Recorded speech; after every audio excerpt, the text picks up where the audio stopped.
رب زدني علما.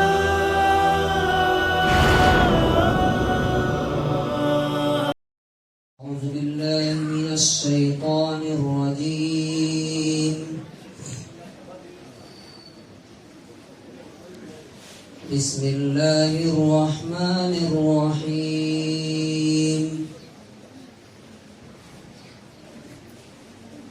وسارعوا إلى مغفرة من ربكم وجنة عرضها السماوات والأرض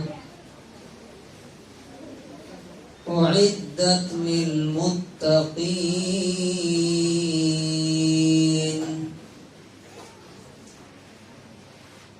سورہ نمبر 3 آیت نمبر 133.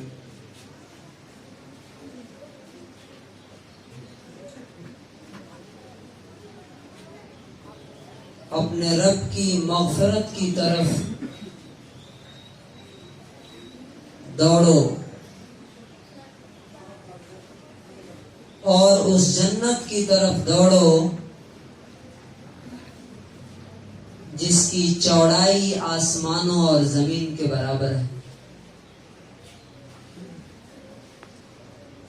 کس کے لیے تیار کی گئی ہے؟ اعدت للمتقین، تقوی اور پرہیزگاری کرنے والوں کے لیے تیار کی گئی.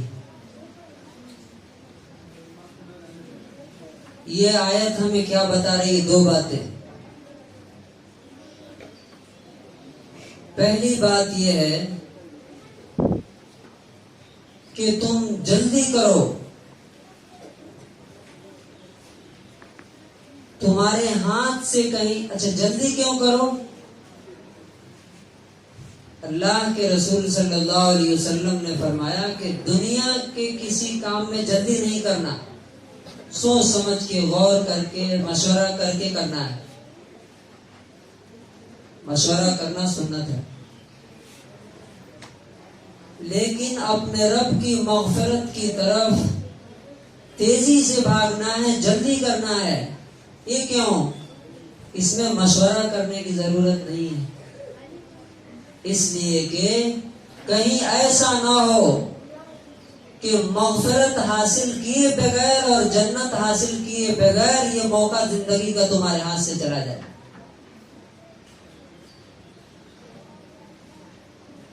اب کیسے پتا چلے گا کہ ہم جلدی کر رہے ہیں کہ نہیں؟ وہ ہمارا عمل بتائے گا. تقوی کیا ہوتا ہے کہ انسان کے اندر ایک نئی پرسنالٹی پیدا کر دیتا ہے. مثال کے طور پہ رمضان آ گیا، اگر رمضان میں بھی میری نماز کی حالت وہی ہے جو رمضان سے پہلے تھی تو اس کا مطلب میرے اندر تقوی نہیں. رمضان میں بھی اگر مجھے قرآن پڑھنے کی اور سمجھنے کی توفیق نہیں ہو رہی ہے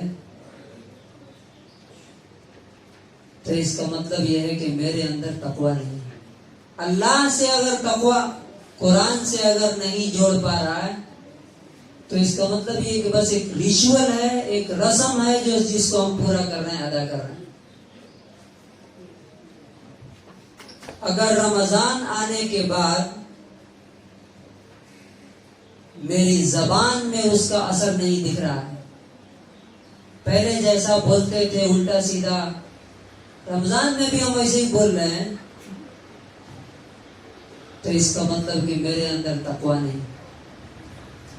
اور جو خاص بات میں بتانا چاہتا ہوں وہ یہ ہے کہ رمضان سے پہلے بھی ویسے تو پوری زندگی میں نبی صلی اللہ علیہ وسلم کی سنت پہ فالو کرنا ہے، عمل کرنا ہے پوری زندگی،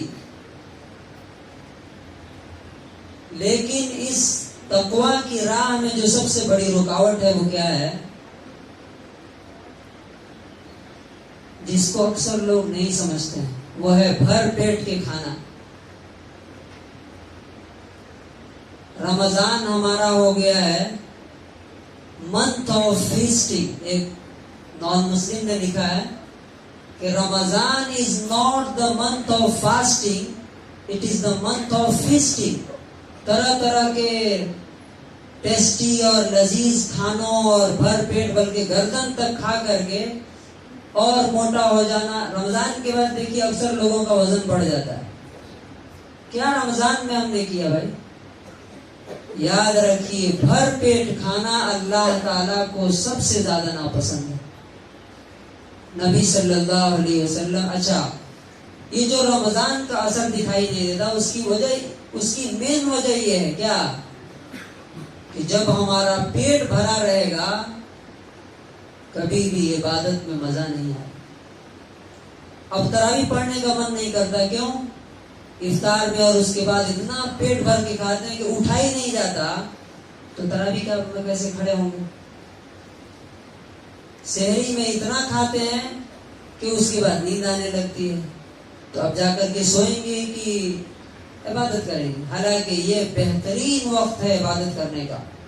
سحری کے بعد سے سورج نکلنے تک نبی صلی اللہ علیہ وسلم کبھی نہیں سوتے تھے اور پوری امت سو رہی ہے اس وقت.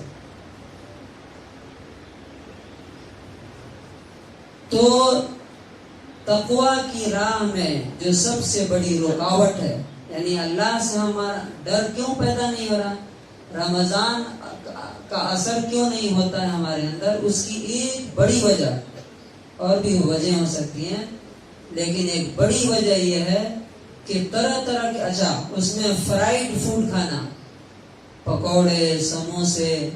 ہمارے افطاری میں کیا ہے؟ حالانکہ آپ کو معلوم ہے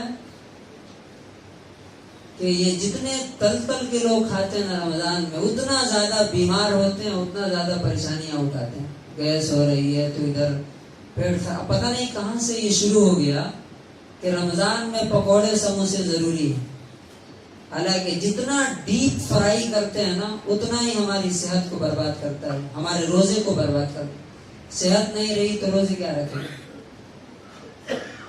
اس لیے اگر رب کی مغفرت چاہیے اور جنت کی طرف بڑھنا ہے تو ہمیں دیکھنا ہے کہ روزہ ہمارے کس چیز میں اضافہ کیا. ہماری نماز بڑھی کہ نہیں، یا اتنی ہے جتنی اس سے پہلے پڑھتے تھے؟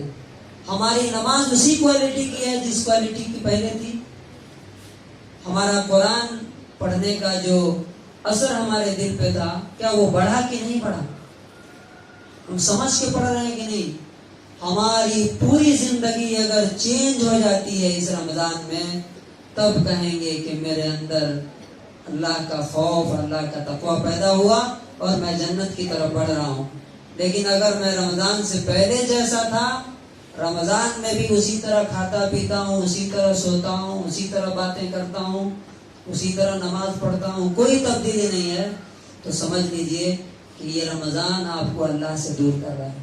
اللہ تعالیٰ ہماری حفاظت فرمائے. اور خاص طور سے میں نے آپ کو توجہ دلائی کھانے پینے کے سلسلے میں. بھر پیٹ کھانے کے بعد کوئی عبادت نہیں ہوتی. نبی صلی اللہ علیہ وسلم نے صاف کہا کہ پیٹ کا بھرنا اللہ کے نزدیک سب سے برا برتن ہے جو انسان بھرتا ہے. اس لیے کہ پیٹ کے بھرنے کے بعد نہ عبادت میں مزہ آئے گا نہ کسی اور کام میں اچھا لگتا ہے. بس سونے کا دل جاتا ہے. جتنا سوئیں گے جتنا کھائیں گے اتنی حیوانیت ہمارے اوپر حاوی ہوگی. یہ عبادت کا اور ذکر کا، تسبیح کا، تلاوت کا مزہ ختم ہو جائے. اللہ تبارک و تعالی ہمیں اس رمضان کا حق ادا کرنے کی توفیق دے.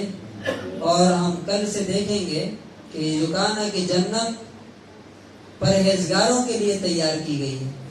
تو پرہیزگاروں کی کوالٹیز کیا ہوتی ہے، ان کے اندر کیا کیا باتیں ہوتی ہیں، انشاءاللہ ایک ایک کر کے ہم دیکھیں گے کہ پرہیزگار لوگوں کے بارے میں اللہ نے کیا بتایا کہ ان کی کوالٹی، ان کی صفت کیا کیا ہوتی ہے، اور اللہ کے رسول نے کیا بتایا. پھر دیکھیں گے کہ وہ ہمارے اندر ہے کہ نہیں ہے، تو بڑھائیں گے، نہیں ہے تو پیدا کرنے کی کوشش کریں گے. اللہ تبارک و تعالی ہمیں اس رمضان کا حق ادا کرنے اور اس کے ذریعے مغفرت اور اس کی جنت حاصل کرنے کی توفیق نصیب فرمائے. رب زدنی